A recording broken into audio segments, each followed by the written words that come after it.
Welcome back to the Kirk Miller Podcast. Today's guest is Kelly Lundberg, entrepreneur, TEDx speaker. Yeah.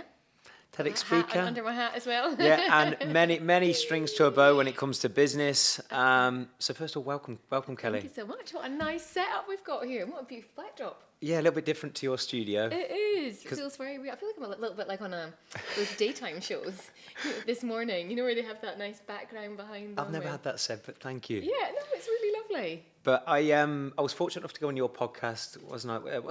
Your podcast is the Kelly Lundberg podcast, yeah. And I must say this, Kelly. I know I said this on stories the other day. I've done lots of guest appearances on podcasts, and honestly, it was one of the most enjoyable podcasts I've ever had. Makes me so happy. No, absolutely, and one of the reasons I wanted to kindly use your time today was to unpack your entrepreneurial journey and definitely hone in on one of your specialty areas, which of course is around personal branding, because I think as a business owner myself, learning, especially in the last couple of years, the importance of that, and having so many entrepreneurs and business owners listen to this, having someone who is a genuine specialist in this area would be amazing. So if there's lots of questions around that today, squeezing the life out of your experiences, then I know it's going to be amazing value for not just me, but for everyone listening. So thank you. Thanks for having me.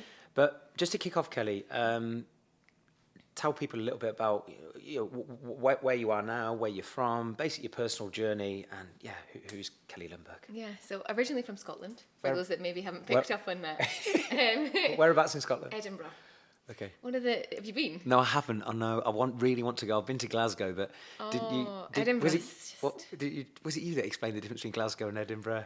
No, probably not. No. What would they say the difference? I think it was somewhere. Maybe don't quote me on this. I think someone said something like, "If you want a good time, you go to Glasgow." And then it was about if someone was single or something. If you wanted to have this is terrible. If you wanted a good time with someone, then you go to Glasgow. If you wanted someone who going to settle down and take her to, they said go to Edinburgh. Sounds terrible, but I can't remember who said that. It was only the other day. You heard it here first on the Kirk Miller Podcast. Yeah, no, but I'm desperate to go to Edinburgh. But it's beautiful. That's where you're originally from. Yeah, absolutely. It's a beautiful city, but I would say I only ever really appreciate it much more now as an adult, because I was desperate to escape it. Desperate. And I think... Why? Weather. I think that deep down, I don't know, must always have liked warm weather. Yeah. And I just always had this feeling inside me that there was something else out there. And it wasn't captivating me enough in Edinburgh. And I didn't know what that something was, but I just knew there was something else out there. So at 18, much to my mum's displeasure, I actually applied for a job as a holiday rep. It was kind of the one opportunity. What was the company? It's no longer around, but it was Direct Holidays. I remember Direct Holidays. Yeah. I do. And I just saw this as an opportunity, probably in those days, to escape. I'd never been on a package holiday, and I remember telling my mum, going, I really want to do this job. And I remember what she said to me. She was like, what, so you just want to wipe up other people's sick, do you? And I think that's what she felt like a holiday rep did, was take them out on bar crawls and look after them and make sure people have a great holiday. Yeah. For me, it was an opportunity to escape the Scottish weather, do something fun, and, everything was provided for, so you would go over there, the house was done, everything was done, and you basically worked 90 hours a week. I mean, it was full on. I've seen it, really? Oh, yeah. To the point that when I ended up getting the next job, which was cabin crew, they had made a mistake on the job interview application, and they'd said 60 hours a week. So I remember thinking, oh, well, going from 90 to 60, that's okay. And then I called up and I said, asked about it, and they went, oh no, it's 60 flying hours a month. I'm like, well, I feel like this is going to be part-time work when I had transitioned into that. But yeah, my first sort of kind of escape life as an expat was as a holiday rep. So I did that for 4 years. I did one season and said I was going to come back, and just the travel bug got me, and lived in Cyprus, Tenerife, Gran Canaria, and spent the last kind of 2 years in Forteventura, which I loved. So at that point, there was no entrepreneurship wasn't maybe on the horizon? No, totally not. But do you know what was quite interesting? As a holiday rep, you were responsible for your own 200 clients or guests, or they would be guests then. Yeah. And it was your responsibility to fulfill that they have a great time. You had to look after them. So there Experience. was that, and there was that level of independence. You had to sell them experiences. So it was like, in some ways, looking back, a little bit like your own business. You had to check in with a boss once a week. How's your sales going? Come back. But, you were pretty much left to your own devices. So what skills in business would you say you were learning without realising it then? Was it sales? Sales, accounts, because we had to do our own accounts and submit them every week to the general office. Yeah. Guest experience. Yeah. So now would be client experience. Yeah. But I would probably say the biggest gift that I got out of being a holiday rep was public speaking. Oh, really? Yeah. Oh, because you're having to meet and greet guests. Yeah, and the first time I remember arriving, I'd only been on the island of Cyprus for 3 days. Yes. And they were like, here's a guidebook, go and speak to 10 people and sell them trips. And what the guidebook to public speaking? Or was it? No, a guidebook on Cyprus and tell them about the island. And I was like, what am I going to say to them? Yeah. And you were very responsible for creating stories, educating people.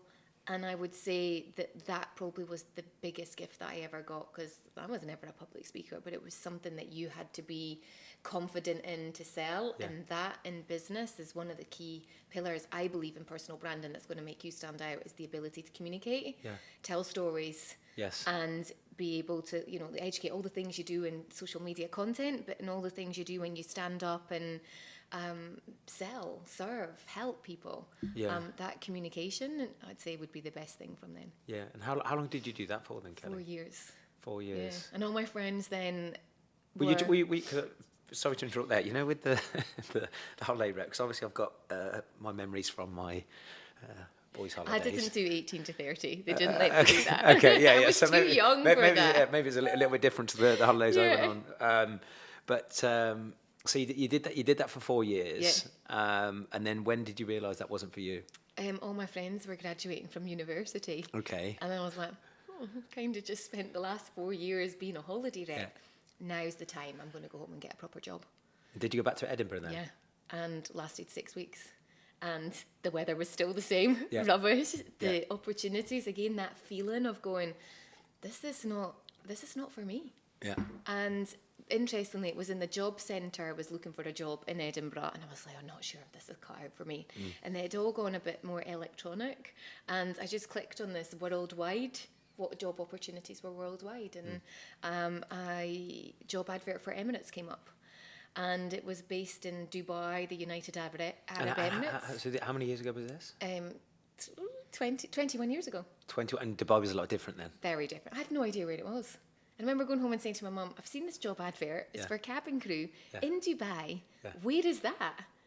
And then I think it was closely followed up with, do you think you can have a drink there? It was a lot different then, though. So, absolutely. Were you single at the time? Yeah, I was. And, priorities were very different. And, I remember my mum saying, do you remember when we were little? So my parents took us on a very bizarre holiday to Bahrain in 1990. So we so random. I mean, forgive me, nothing against your parents, but like my parents, they took me to Haven Holidays in Norfolk.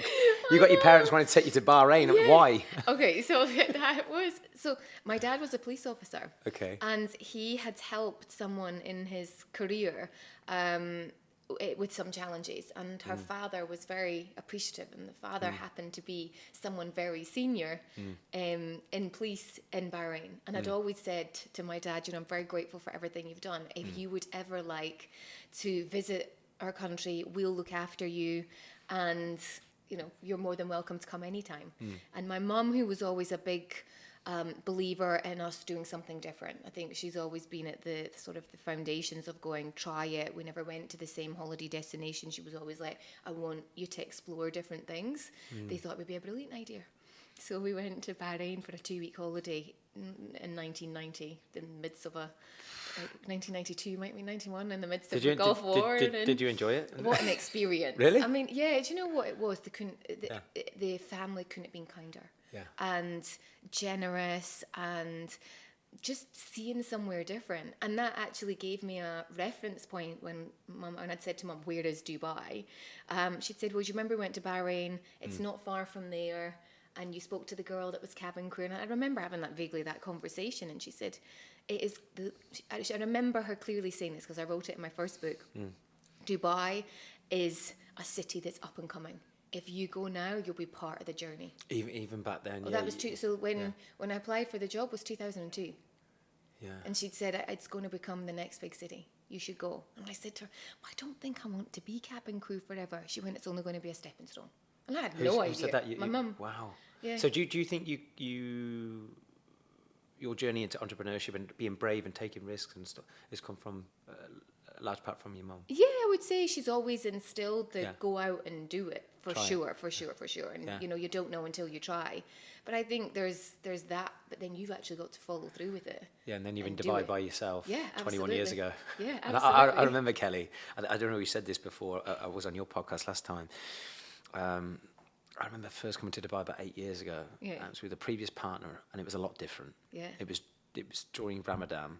I was only here for 3 days, and I remember everything being closed. It was just different. And you think and that was only 8 years ago, let alone 21. Yeah.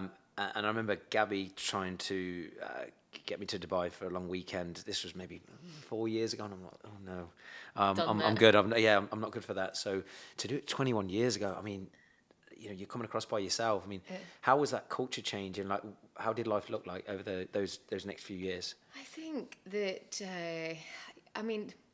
when people say it was small, I never thought it was small then, because I had come from Edinburgh. Well, yeah, but I'd also spent 2 years in Fuerteventura, so that's where I had been. Like, that's small. That's a tiny island in comparison to coming to a city here. Yeah. So I never saw it as small. Whereas now, when I look at it, it's like, wow, it was so small. So, I remember in those days, my birthday's in October, and it was Ramadan, and there was one bar. Yes. And that was it that you would go to, but the whole of Dubai would meet in that one bar. And it was just, I remember once getting a taxi, like the little things where very early on I don't know if the whole audience is based in the Middle East, but I remember getting in a taxi and saying, can you take me to the city centre? Thinking that Dubai had a city centre. And they didn't. No, the taxi driver took me to the city centre mall. And I was like, maybe I've asked the wrong thing. So the next day I got in a taxi and I said, can you take me to the town centre? Maybe if I said, so they took me to the town centre mall. And I was like, where is the centre of Dubai? Like there was no centre, really. It was, built around malls. But for me to be part of that environment, I would say the contagious entrepreneurship, anything is possible. Did you feel that 100% then? Really? 100%. Wow. I was only cabin crew for 2 years, so I was like, right, I'm starting my own business. So I wanted to be part of that. So you said you were cabin crew for a couple of years. So what was your first business? What happened then? So I saw a gap in the market while I was flying, talking to passengers, and I think there was that experience of being a holiday rep, where I'm always wanting to make sure that people enjoy the best of their holiday. And I would always say to them, when you come to Dubai, you should shop here, go here, try this, experience this. And I remember in those days on Emirates, and I was working in business class, they had beautiful paper, and I would write down all the places to go shopping. And I was like, God, it'd be so good if I could be paid to do this. And that was only ever a thought. I was like, imagine this could be a business. And at the time I was surrounded by pilots, their wives, like just people, everyone was kind of starting a business of some description. And it was like, why can't I? Like there was very much that attitude and that energy in the city. And I remember doing a little bit of research on my computer at home, and I could see that personal shopping was something that was becoming bigger in London. And I was like, wow, there isn't really any personal shoppers in Dubai. What if I could be the first? And I was like, okay, let's do it.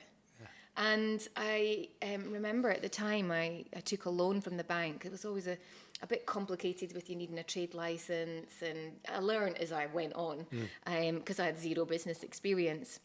So you'd never had no business mentorship, No, nothing. none. And I'd never even hired a coach. She's like, nothing. I was No, just there like... was no, because one of the things me and Kelly have both done, that's what we spoke, is we've been in, we've had similar mentorship type friends of friends and coaching programs, but there was none of that back. No, I was 3 years in business before I actually hired my first coach, and I think I'd got to that point that many people do, going, I don't know all the answers. How can I grow? This is really frustrating. It was 3 years in business, but at 24, I remember thinking, no, I'm going to do this. What's the worst that can happen? Yeah. I can go back and be cabin crew. Yeah. That was always what I thought. I never left the job going, I hated it. Yeah. I loved traveling the world. Yeah. I just knew that I wanted something else. Yeah. And took this loan from the bank, so I had no savings. The salary on cabin crew wasn't fabulous. No. And used that to start my business. And how did you start the business? Because I know a lot of people listening to this 100% have started a business or multiple businesses, but what did you do and how did it go over those first few years? Well, I remember I needed to be a little bit creative with the bank manager to get the loan in the first place. So when you say creative, you mean persuasive? Or tell a porcupine. But maybe this is where the holiday rep comes in. Yeah. Because I took a car loan. And the bank manager actually said to me when I got questioned, what kind of car was I buying? And I was you were like, never buying a car. No. and I was like, oh God, what kind of car shall I tell them that I'm buying that's really expensive? Because I had no idea at 24 what's an expensive car. Yeah. And I said, a Porsche. And he looked. And they gave you the money? Yes. That's a joke. That's absolutely scandalous. I mean, imagine that going, I want a car, I want a Porsche. I mean, but he looked at me. Checks? No, and he looked at me and he said, he was like, you've got really good taste. And I was like, thanks very much. And then like 3 days... They give you the money? Yeah. Do you remember how much? 100,000 dirhams. Just like that? Yeah, within 3 days. And then my repayments, I remember at the time, was something like 3,127 dirhams or something a month. Yeah. And I always think that having some skin in the game is always what's made something... You have to. I had to make money. Whereas I think a lot of people, when they dip their toe in, it's like, oh, that would be nice. And if I can make some money by 6 months, I had to make money because I had to pay this loan back. So a great lesson for that is putting yourself under pressure. So you sort of have to, you've got to make it work. And I think... Because, I mean, sorry, Kelly, to interrupt again, but I know how Dubai, right? They can be pretty strict on certain things. What would have happened if... couldn't pay that back? I thought I was going to go to jail. I mean, I'm being deadly, I'm sure 100%. People are aware of, you can't mess around 100%. Over here. What would have happened? Well, I wouldn't like to think, but I had that at the back of my mind. If my check bounce, I'm going to jail. Now, I've laughably realised that... That's what terrified me. That's what I had to ask. Well, I think that I was like, well, but it's not going to happen. I will always make sure I've got the money. And I did, but... And I think you do, and there's a much longer process. It's not that the check bounce and then Dubai police are knocking on your door. Yeah. But I was that naive when I started that I genuinely thought, well, I've got to make sure I've got the money in this personal shopping business to do it. And I think the other lesson in those sort of early days, which I think for many people in business will also understand, maybe you will as well, that I've experienced that often what you start doing is not what you end up doing. And it's like you think this is a great idea and then the target audience isn't quite right, or the niche isn't quite right, or the audience isn't quite right. And my initial idea, coming from the travel and tourism background, was specifically to offer personal shopping to holidaymakers. Because the amount of influx of people that were coming in, I was like, this is a brilliant idea. And a lot of them are coming to shop in Dubai. Exactly. Of course, that's what it's renowned for, right? Yeah, but the target audience was actually people that lived here. Okay. And I had to really sort of change the marketing approach to, okay, it's not hotels. Yeah. It's people that live here that are confused about dress codes, that are wanting to climb the career ladder, that are maybe on the front cover of magazines. There was tons of publications. How are you getting in front of these people? How were you making the connections? I remember a girl who was cabin crew friend of mine said to me, you need to write a press release before I started my business. And I was like, it's a press release. Yeah. And she said, you need to connect with the media and tell them that you've got a business that's launching. I was like, oh, okay. So bit of Google, bit of help, wrote a press release. And then I was like, how do I get the contacts for these people? Yeah, I'm curious now. This is fascinating. So that was old school. So we're talking 21 years ago. Yeah. I went to a magazine shop didn't have the money or wasn't prepared to spend my car loan money on buying all the magazines. I remember being in the shop looking for the telephone number of the publishing house. So I had all these telephone numbers, then went home, called every publishing house, asked for the email address. We were still fax numbers and landlines then. Yeah. And got this whole list of contact details of people that worked in magazines, and then sent them the email, sent them a gift, introduced who I was. You sent them a free gift? Yeah. I at the time, I had got little scented knickers, like for the drawers. I don't. No, I don't. So you get... Gabby will be listening to this, going, listen to this, look at this clown. So you get like scented things that you put in like your underwear drawer and stuff, and they were little like knickers, these smelly kind of things. Yeah. And sent them off as something that was creative to give them as a gift. And that was the start of building relationships. I got 8 media features over the period of the first kind of 6 months from that first press release that went out. Just from putting yourself out there and making the connection. Yeah, but you've still done, it's still so creative to go, how do I get the contacts? Yeah. So and now it's much easier. LinkedIn. Yeah. So much easier to be able to find out, who's the editor of Arabian Business Magazine or Entrepreneur Magazine. Yeah. How can you contribute to it? And it's one of the pillars that I talk about now in branding. Yeah. The spotlight. How do you get the spotlight on you through adding value to others and contributing, content that people are interested in. Yeah. So that was the start of it. So you did the shop. How long did that last, and how did it go? Yeah, was it successful? What went well? What didn't? Yeah, well, I think in the early start, realizing that my target audience wasn't holidaymakers, it was people that lived there, and that was a lesson in itself. Mm-hmm. And then I think the type of my clientele, as my confidence grew in business and styling, the type of clientele that I had changed, and I ended up styling, top VIPs here, royalty. I flew to Saudi so many times with clients, traveled all around the world. Really nice, nice, great pieces, but also some really, lovely experiences with people where ultimately what I was doing is helping them build their confidence. Yes, because when people, whether they're trying to change their body or put on clothes, they're trying to change how they see themselves and feel about themselves, right? Absolutely. And it all comes down to confidence. Yeah. And I think when I could see it in the fitting room, that when I would put someone in an outfit, they would just stand differently. And then when you feel more confident, you can take over the world. Yeah. And the amount of situations and scenarios that I've supported clients with that, it's amazing. So I did it for 15 years. 15 years, yeah. Loved it. Did you keep that business? Was that solely in Dubai? Did you? No, it was here. I mean, when I went to, I would take clients from here to London. Yeah. I would shop with maybe some clients here, but my target audience was here, and did it for 15 years. But I knew I wanted to evolve, and I wanted to help more people. Okay. And the styling was so specific with the journey of helping people, that was like, what else can I do to support people? And what I had realized was, it was actually one of my clients that came to me and said, I've got a TEDx talk. I know that you've done a TEDx talk. Can you help me with my TEDx talk? And I want to build... When did you do that, your TEDx talk then? How did that happen?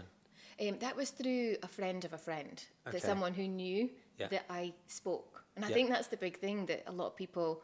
Back to the speaking and the holiday rep days. I think there is, if people don't know that you speak, if you don't tell people on LinkedIn that you're a speaker, or that you're you have that service to do. Okay. Then how can other people recommend you, or how does someone know that you might be up for doing a TEDx talk if you don't actually tell people that you do that? Okay. So this friend of mine was actually a friend that I played field hockey with. Your connections all kind of come back. Yeah. So I'd known her years, and she's like, I think you'd be brilliant for this. Do you fancy doing a TEDx talk? And interestingly, maybe 18 months before, that was one of my goals. I want to do a TEDx talk. Had you written it down, or? Yeah. And the thing is that with kind of goals, as much as you can say in the next 12 months, I want to do this, I knew that I had this, I needed to be ready. And when I set that goal, I was like, I don't know how it's going to happen. I don't know when it's going to happen, but I'm going to be ready for that time that it does. So I bought all the books on TEDx. Yeah. The most famous one, in my opinion, being Talk Like TED. Yes. By Carmen Yeah. Carmen Gallo. Yeah. Read that cover to cover, then watched so many TEDx. So I was, when I got asked, it was kind of, I'm ready. You've been preparing for it. Yeah. That's so powerful. I mean, it's a subject close to my heart, visualization. How much do you believe in that stuff or not, pen to paper? Because I know Alex Hormozy, he speaks about, you can't just shout affirmations and then, things drop out but I do think there's something about planting the vision in the first place. And now you've got to be so clear about what it is that you want. Mm-hmm. I think the piece that I think has always worked in my space is being detailed with the visualization. Mm-hmm. So the TEDx talk, or, maybe some people might go, I want to speak on stage. Whereas I was like, no, I'm really clear. I want to do a TEDx talk. So what are all the things that, and I'd kind of already thought about maybe what kind of thing I'd like to speak on. Interestingly. Yeah. What did you, because I know how long are they? They're not too long. 16, mine was 16 minutes. It has to be under 18 minutes. Yeah. So I mean, No notes. Yeah. No. Yeah. So you literally had to pretty much rehearse the whole, Yeah. which is insane. I mean, I know what it can be like when you're rehearsing a few sentences, and especially, I don't know how you like to speak, Kelly, but I don't like to be too scripted. So yeah, that must have been. It was. Having read the Talk Like TED, I had read that one of the participants, or someone who'd done a TEDx talk or TED talk, had practiced 200 times before she did a TED talk. So I was like, okay, that's my goal. I know when I get that opportunity, I am going to practice it 200 times. And in the bathroom, I had like I would do the tally off, because I'd written it 3 or 4 months in advance. But you were asking what the topic was. Yeah. They had come to me and the theme was time.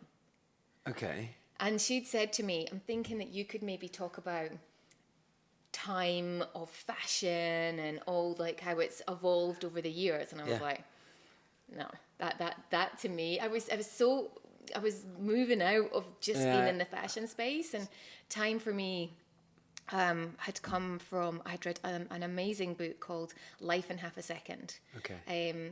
By a guy called Michael, can't remember, I'll give you all these for the links. Yeah. And my granny had passed away maybe 6 or 8 months before, and I'd read this book, and for me, understanding that the time is what we have now, and let's not put anything off that we ever want to do, because we don't know when our last day is. Yeah.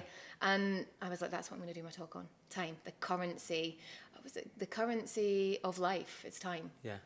And that was my TEDx talk. Were you pleased with how it went? Yeah, but I look back at it now and I go, do it so much better now. Had you had any public? Had you had any public speaking training at that point?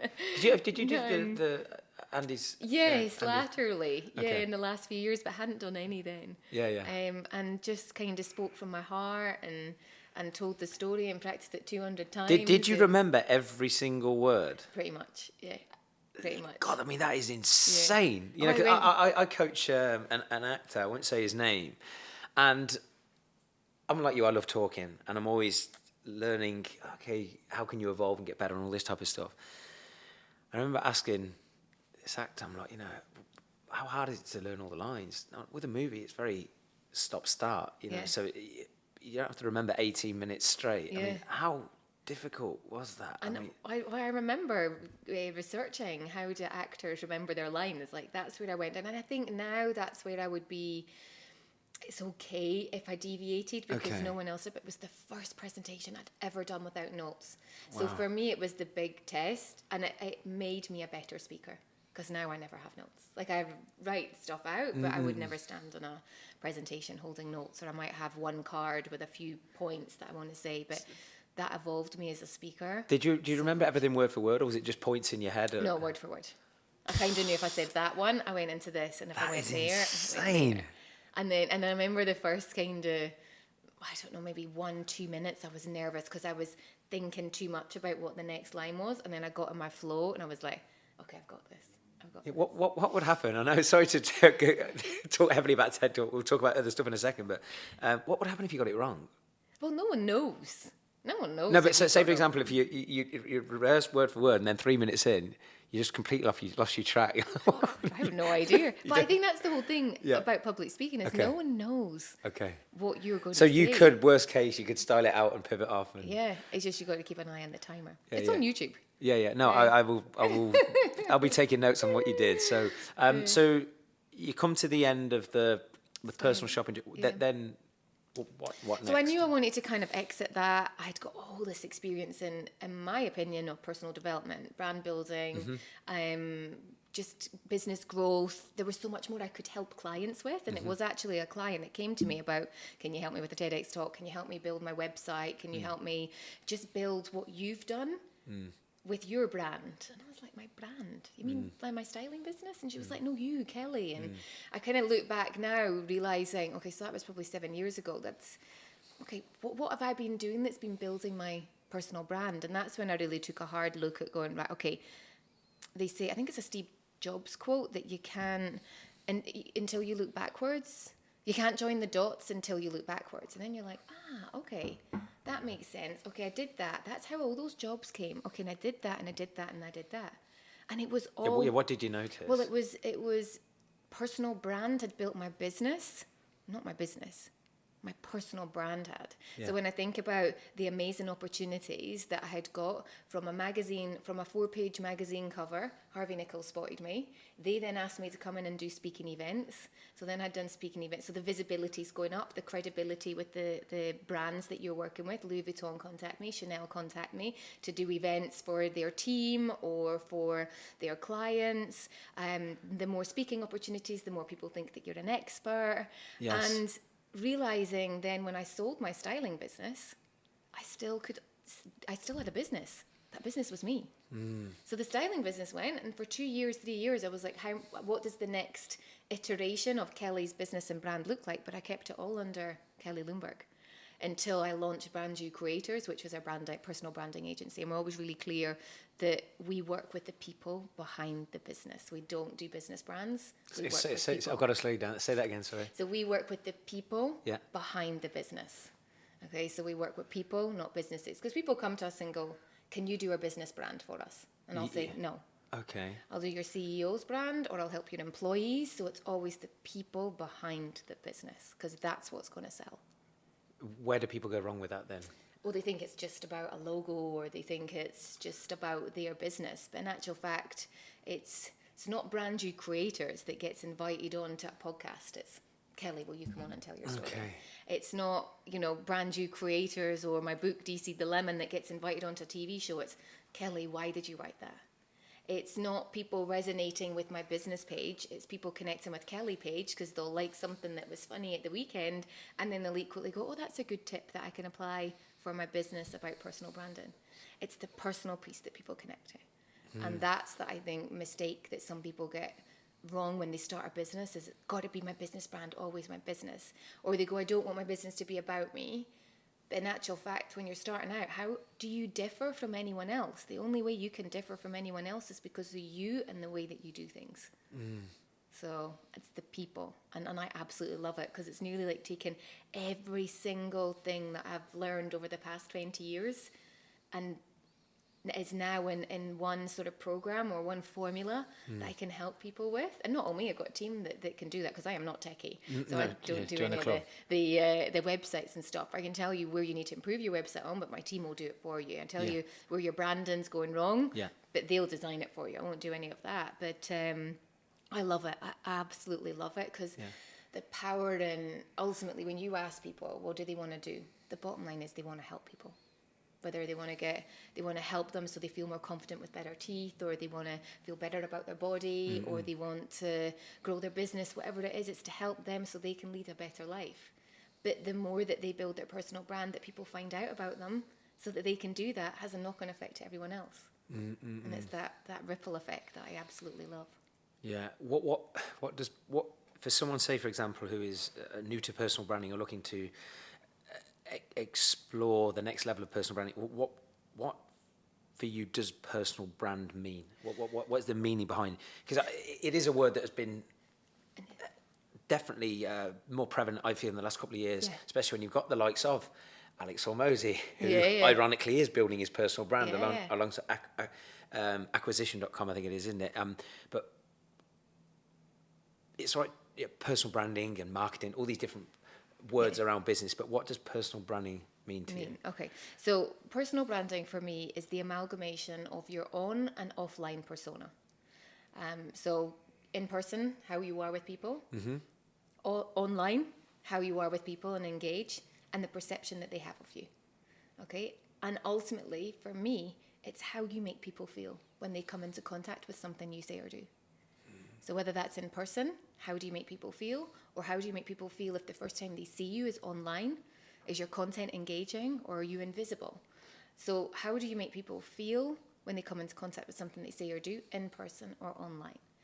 And the way that I've looked at it and the way that I kind of distill it down so that people can understand it, I talk about in my book, DC the Lemon, 7 slices.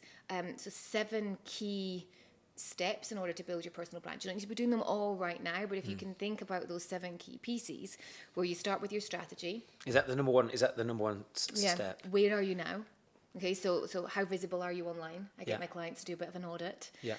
Are you visible? Are you not? Is there stuff we need to remove? Is there more we need to build on it? Yeah. Do people know who you are? Yeah. Are you even educating the message? Like, people think you're maybe this, but actually you're this, or you've evolved. So who you are you what you say you are? Yeah. And does the message match with what's going out there? So that's kind of the foundation. It's a bit like anything when you're... So authenticity is absolutely crucial at that point, because if all the steps, which I'd love to pick your brains on afterwards on that, if that isn't right, then surely that can impact the... Absolutely. If you can't get the who you're serving, where, who's your audience, you can't create content pillars in the social section further on. You can't get your bio right. You can't get your website. If you can't get that foundations right, there's no point in thinking about all the others. So that's where you go, okay, well, what do I need? We've got an audit. It's like 49 points where you go through and you go, if you've got all of this, what are the things that we need in order to help elevate you to be more visible? If it's media is the big goal, or is it maybe you want to be a speaker, a paid speaker that's an addition to whatever else it is you're doing? Maybe you want to write a book. So that strategy piece is the first part. And then from there, we go into style. And I say style's the second pillar. It was always further down in the beginning, but actually it is crucial. Why was it further down I think previously, and why have you brought that to the fore? The more I worked with people, the more I realized that the confidence. So if you don't like the way that you look, you're not going to get pictures taken. Okay? If you're not going to get pictures taken, we can't put content out on social media. We can't create your website. We can't create your media kit. So all of these things rely on actually how you feel about yourself. So the style piece is, I talk about the 3 aspects of style, is you've got visual, how you look, your first impression. You've got vocal, so your vocal image in terms of... What do you mean, tonality? Or? Yeah, all of that. So you could dress the part. Okay. And then you open your mouth and you're like, hi everyone, how are you? And then people are like, whoa, that person's not confident. They make an opinion. Or you could be really boashy and vocally really loud, and then people are like, oh, I'm not too sure about how I feel about that person. So you've got the visual aspect. Does that match the vocal? And then you've got nonverbal. And the nonverbal is, how do you come across on email? How do you come across on, your body language? And a prime example of this, I remember, I actually share this in my book. One of my very early interviews with a journalist, she was fabulous on email. So good. Like, she was so warm and so inviting. And then when I went and met her in person, I was like, I don't even think this is the same person. And I didn't have, because in those days, it's again showing my age, we didn't have mobile phones with, our emails on it. So I remember waiting till I got home to double check, was this the same name as the person that I had gone out with? It was. And I was like, wow, she must have been having a really bad day. And that's what I put it down to. Yeah. And I was nervous that when What was the difference? Was she, again, more confident and maybe it seemed expressive in email? In the email. And then in person, sultry, moody, disinterested, lacking warmth, very not charismatic. So they didn't match. The personal brand didn't match. And I thought, it's just, people have bad days. Yeah. And I was petrified. The article was then, maybe she didn't like me, maybe it wasn't right. But no, the article had that same warmth and, the email communication had. And then the more I got to know this person at various events and stuff, that was just what she was like. She didn't have a great in person. So how do people change that though? Say, for example, if you've got someone who's... Well, they've got to want to. Okay. I think that's the best. The one thing I realise in personal brand is you've got to want to do this because no one else can do it for you. Sure, I can help you. And I help with the strategy and the team. Once we've got your identity up, we can do your social media management for you. Yeah. But it's got to come from you a bit. Okay. So I think they've got to want to if someone didn't want to do that and how would they get past that hurdle? Or would you say that would be a major sticking block in that business? I think that would affect promotion. Maybe that if people may be wondering why they've been passed up for promotion, maybe your internal and your visual and your... But I'm on about the front end as a bit. So say, I don't know, say if it was me and I'm writing this email that's got this guy's full of energy, and then the in-person is just totally parallel. What would you do? Get help. Yeah. I think it was really working out as to why are you like that. Yes. And then it's okay, I don't feel confident, or I don't like this part, or I don't enjoy engaging with people in this way. Is that something that could be passed to someone else in the business? Exactly. Or is it, that it could be I need to get better at that. Maybe my communication skills aren't great. Yeah. Okay, I'll work with a communication coach and build up my confidence and being able to deal with that. But it's got to come from they actually want to do it first. Yeah. So the style piece, then I realised, wow, it's once you get a bit of confidence in that, we can then help you with the rest of it. Yeah. So from style, it then goes to stationery. So when I talk about stationery, sorry, I'm squeezing the life out of all of this because this is gold. No, I think it's gold, and I'm glad you appreciate it. So stationery for me is all the collaterals that you would have in your business. So imagine like your stationery, your business cards, anything that's got your name on it. Yeah.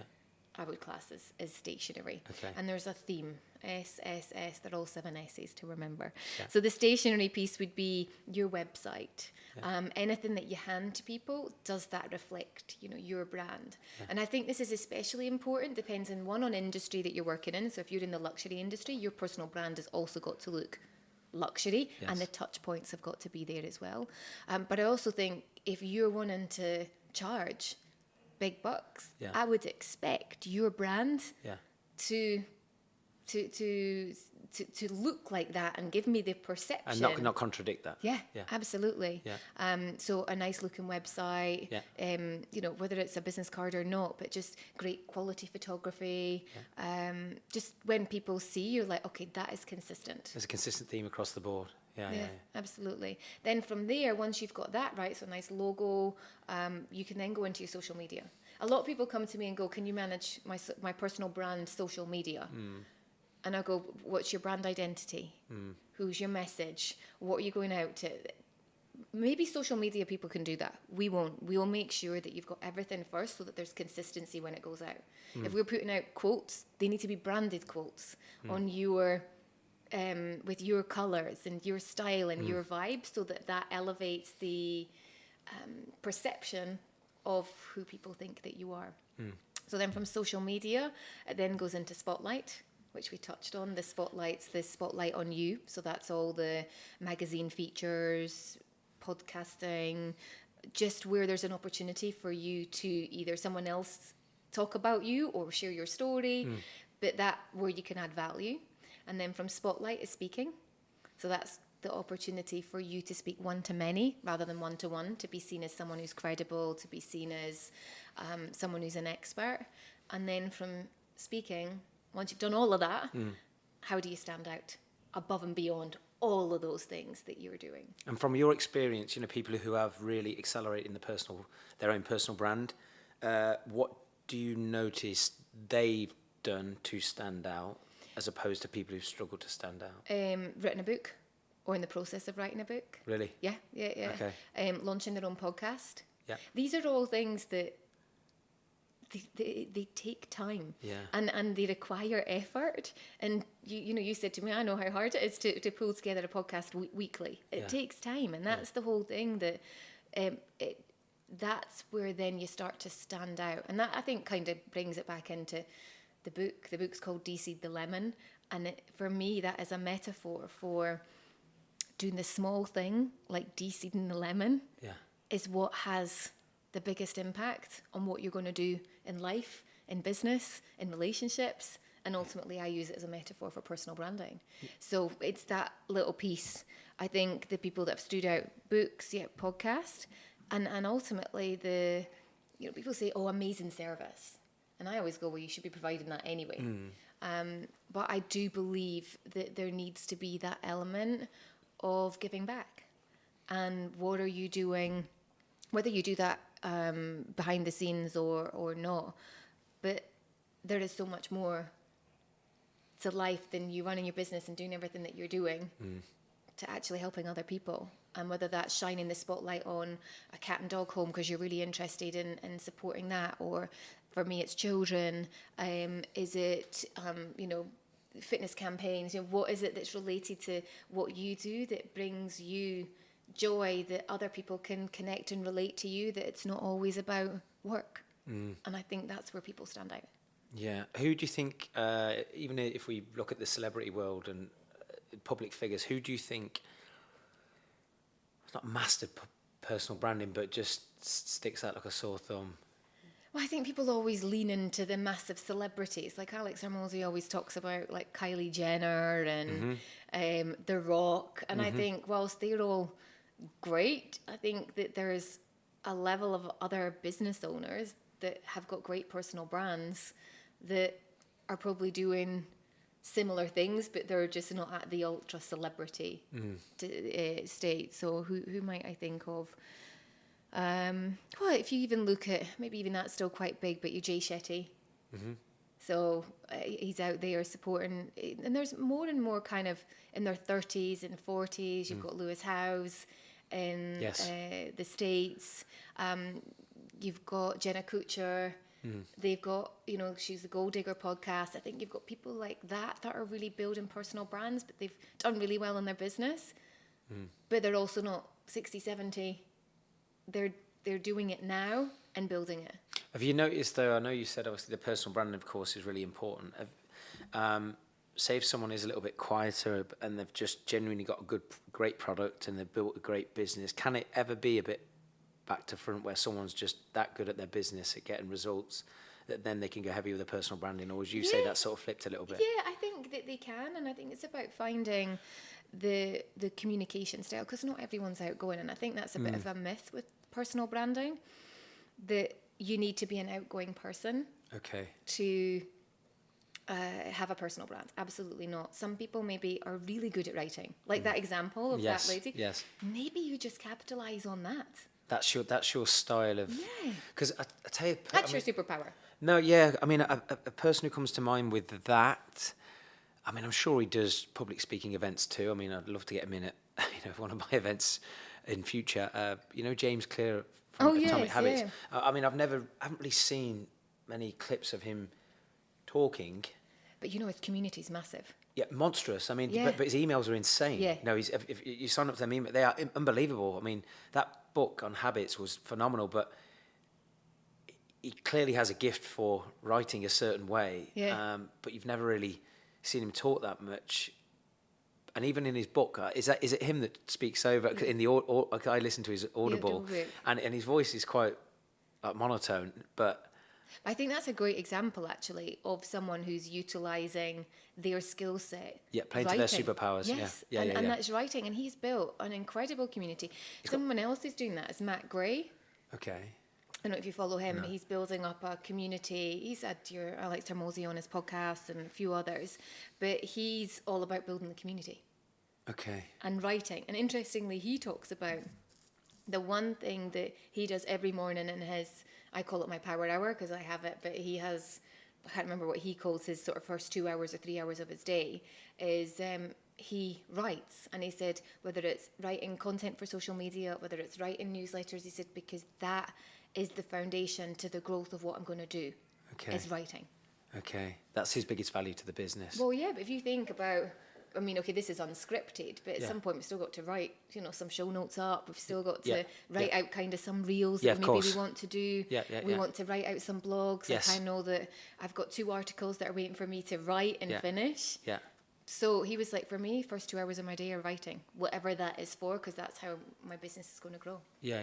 Brilliant. So with your current business now, then, so what services do you provide exactly? Yeah, what packages? So we've got a couple of ways that we work with clients. So we've got our full brand elite program, which is where we take them through a 6 to 12 months journey, help them with their personal brand strategy, their brand identity, their logo, their social media strategy, everything that they need to become that person that they already are, but just enhancing it and bringing it all together. And it's so nice to witness the transformation of when they first come to you, and then you can visually put it into online as well as seeing them offline. So that's one of the packages that we offer.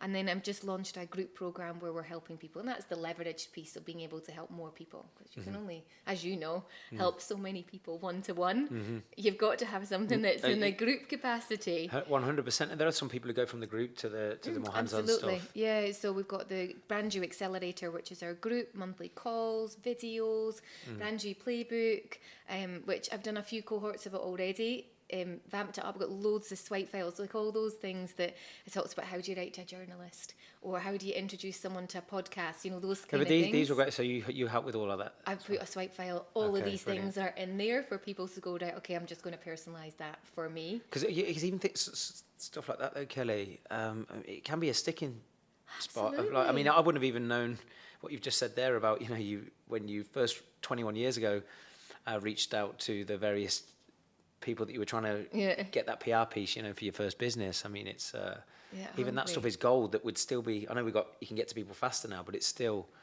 that connection.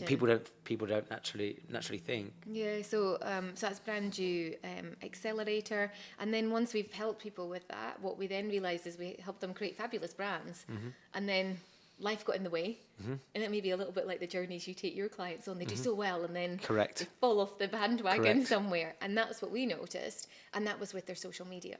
So then we've got a social media management service that once you've gone through the program, will support you with the regular posting. And to be honest, the platforms that we're using are LinkedIn primarily, LinkedIn newsletters, and then a secondary platform which will either be TikTok or Instagram, depending on where their audience is and what they're doing. So that's then afterwards. So they're the kind of 3 ways that we're working with clients at the moment. What are the biggest lessons you've had personally, or maybe even in the last sort of 7 or 8 years solely in personal? What are the biggest lessons that you've had, or maybe that you worked in the past but don't work now? Have you noticed any changes at all, or is there anything you would do differently? I think that the biggest thing is getting people to understand that the easiest way maybe to explain it, or how I like to explain it, is your personal brand is like a long-term savings account. And the compound effect is the consistency that you put in. And I think that's the one thing that people get so excited in the beginning. And then the one piece that they really fall apart is then following through with the consistency. Why is that?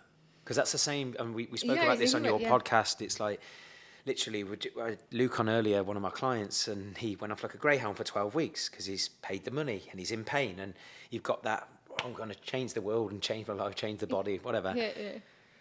And this is something I'm so passionate about, Kelly. I'm sure you are with helping people with not only build a great personal brand, but maintain it. Why is it people struggle, from your experience, follow through? Do you notice any patterns and trends? Is it mindset? Is it maybe not being congruent with the brand, perhaps? Or I think if we had the answer to that, it would be a whole different business model you and I would be on if we could solve the consistency piece. I think one of the things is being able to put in great systems and processes. Okay. And I think that's the same or similar. Absolutely. Certainly in fitness, and certainly on my fitness journey, putting in all those systems. It sounds so businessy, but those routines, habits, all of those kind of thing. The gym close out first, making sure my nighttime routine that's on point, because that's the only way I'm going to get up. Please, I've got to. Yeah, I know we haven't got all day, but I have to jump in on there. Please share that, because one thing I respect in fellow entrepreneurs and business owners are people who, whilst building business, managing team, clients, relationships, still find Do a the way to look after fitness. themselves. What do you do? Yeah, so that part that's been a big journey for me. That could be a whole nother podcast on that whole thing of where it started and where we are now. I think fitness was always something I knew I had to do.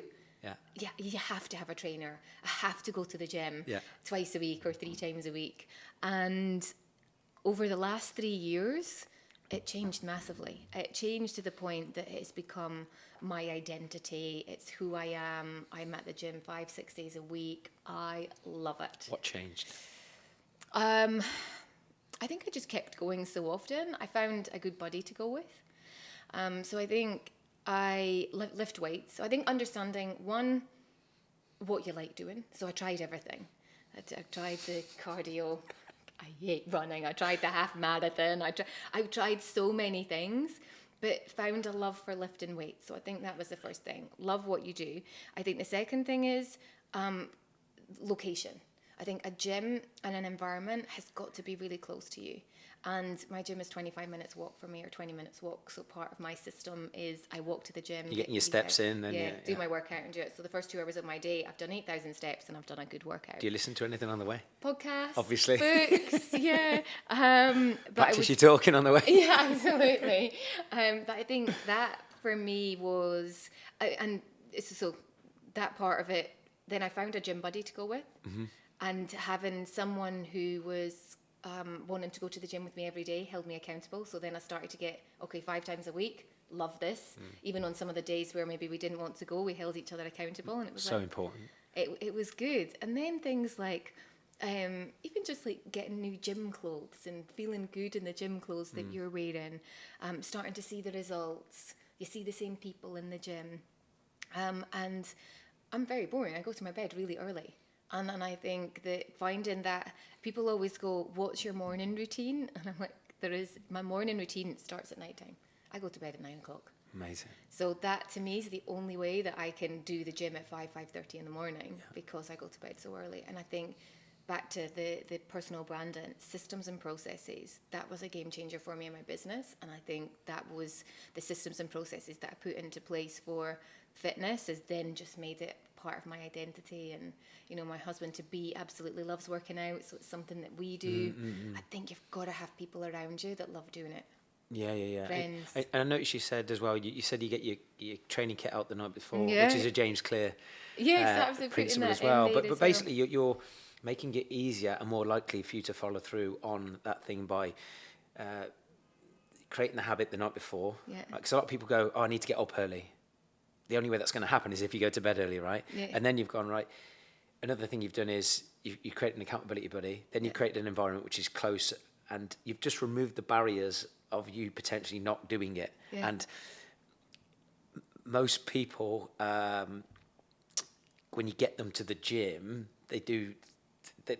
most people never really start a workout and then don't finish it or feel better afterwards. But what we've found, even in all these years of coaching, it's just the behavior of actually doing it first, then you can optimize it. So if you can just simplify what you've just done, I mean, that is a goal for anybody struggling with consistency. What is the one habit that makes the one before? Exactly. And just like I've got one of my clients, Mustafa, who literally gets dressed in the dark, like because his wife's in bed, but he's got his kit out in the same spot, But imagine if you hadn't. I mean, that's a bit extreme, but if you hadn't got your kit out, you're removing a barrier, and it's just a decision-making thing you shouldn't have to think about first thing in the morning. I've got to ask you as well, Kelly, before we sort of wrap this up, how important, in your opinion, is looking good for personal branding? I thought you were going to say in the gym. I'd be like, very good. I mean, no, because one thing I did say, I'll be honest, I did stalk your social media. I noticed in a recent post you put about, you were doing a Romanian deadlift, I think. Yeah. And you said that by doing this, you're going to look better in the clothes. For the vacation. Exactly. But it's actually more than just the vacation. I think that's also because I'll get married soon anyway, so it's like, it's all about that. I get it. But I think it goes back to the confidence piece. I think when you feel good in the clothes that you're wearing, you're more confident, you show up differently, you engage with people differently because you're not worried about how you look. But I think it's naive to think that first impressions aren't important, because as much as we were taught when we grow up, don't judge a book by its cover, everyone does. Now, I know that perception can be changed, absolutely, but the bottom line is that people will make a first impression, and in this competitive environment in business, people will look at you, and then they'll be like, who am I going to go with first impression? That person because of X, or that person because of Y. So if you can then eliminate that, they're not going with you because not everyone has to like your style. I mean, it's not this, you don't have to dress for everyone else. You've got to dress for you. But there is that level of first impressions of what you're doing. People will make an opinion. And is that a good one or a bad one?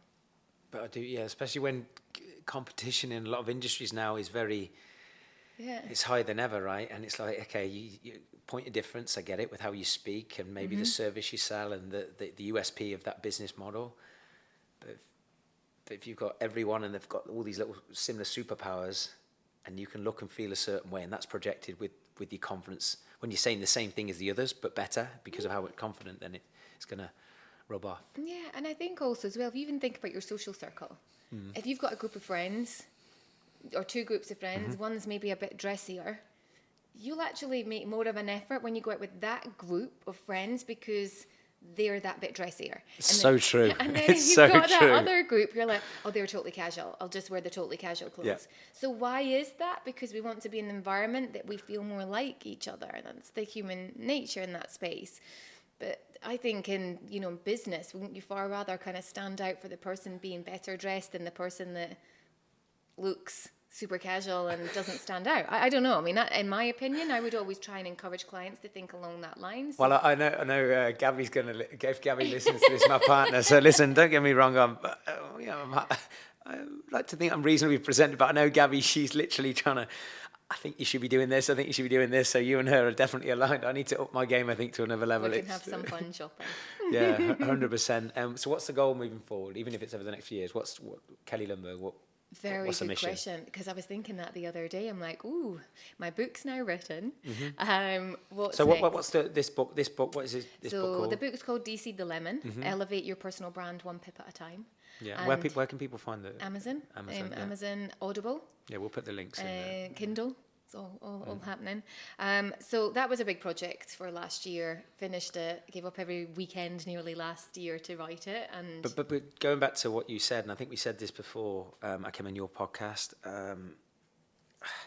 I know how much I and many others can procrastinate, even with just batch writing social media content. I typically write my content once every 2 weeks. It's all me. I've tried sort of semi-getting help with that in the past, but I know how much I can procrastinate with certain things to get to. So to follow through on a book to the end, like for me, just like a podcast, it shows you're a doer. I mean, so I have to say, even on my podcast, Kelly, like to follow through on that, you're an action taker. Yeah. But just going into the confidence thing, for me, nothing builds confidence more than following through on what you said you would do in anything, whether it's writing a book, going to the gym, starting the business, or doing the tasks you don't want to do. I think it's so powerful. I never want to be that person that says I'm going to do something and I'm not. Yeah. And that actually came up at your workshop. Yeah, that someone had talked about. Yeah, the event. Sorry, that people had talked about. I think it was Stephen talking about running through the marathon. He said the same. Yeah, one of the guys who spoke at our event a few days ago was like, he did 7 ultras in 7 days, and he just had these constant conversations with himself. Like, I can't say I'm going to do something and then not follow through, and it's the number one confidence builder. Yeah. So that's the book, and then. Yeah, so I had 2 days off this weekend. I didn't know what to do with myself. So used to writing it. I think for me, going in is understanding the next marketing piece on leverage. I think, because ultimately as a business owner, I think when it comes down to what it is that we're doing is, we've got a great product. Now we've got the great product. How do we market that? Yes. And I think that for me is the next piece of going, okay, I do a lot of organic marketing and that works well, but if you want to reach more people, you have to do more. So for me, it's how do I reach more people internationally? So that's definitely going to be the next goal in the next 12 months with ads and campaigns, and more speaking. I think more speaking globally. I want to travel again more. So yeah, those two things I'm looking forward to. And getting married and when you get the married? life things. 2 weeks. Oh wow! So when this episode maybe comes out, then you'll be married. Well, congratulations in Thanks advance. so much. It's amazing. It's So, exciting. where can people find you? People can find me on LinkedIn, love that platform, Kelly Lundberg, and on Instagram, kellylundberg.official, and my new website, because I've also rebranded, kellylundbergofficial.com. Amazing. Well, Kelly, I don't want to take up any more of your time, but absolute so gold good. there. Even for me, honestly, very inspirational. Thank you so much for your time. And please check Kelly out, and I'll see you next time. Thank you so much. I really Thank you. appreciating it.